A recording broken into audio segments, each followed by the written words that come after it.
Hey y'all, so today I'm going to be showing you the Huron River Watershed Council's map page, which is, in my opinion, one of the coolest features on our website.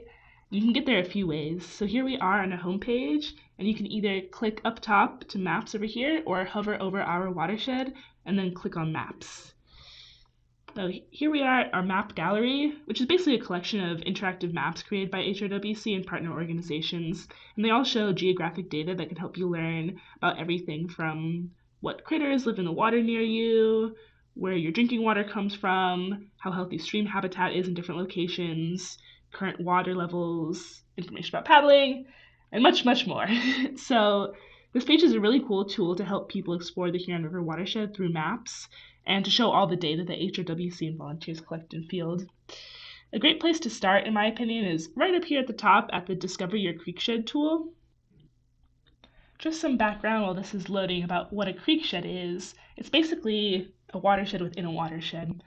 So if there's the Huron River watershed, which is defined as all the land where rainfall and surface water drains to the Huron River, then a creekshed is the land that drains into a creek, like Mill Creek or Pettibone Creek, that then flow into the Huron River. So it's basically a way to break up the network of creeks that make up the river system. So here we are, we have our beautiful Huron River watershed with each color being a different creekshed. So if you live in this watershed, you also live in one of these creeksheds. As you can see here, you can click on the different creeksheds and it pops up that creekshed specifically, and then on the left here, you have information about it. So you can kind of go through the different creeksheds and read all the information we have. But there's another way to do that, because today I want to learn specifically about the creekshed that I live in, and I'm not sure what that is. So I'm going to go here and type in my address. Yes, so I don't actually live in the map at Botanical Gardens, but for the purposes of today, we're going to pretend like I do. Okay, so apparently the Botanical Gardens are located in Fleming Creekshed. So here's the location I selected, and then the whole creekshed highlighted over here. And over on the left is all of the actual information. So I can read about the history of the creekshed. I can also learn how much its ecosystem is impacted by humans, which is this big score up top that we then break down below. We break it up into things like how intact the natural areas are, how healthy the fish population is, and what different types of pollutants are in the water.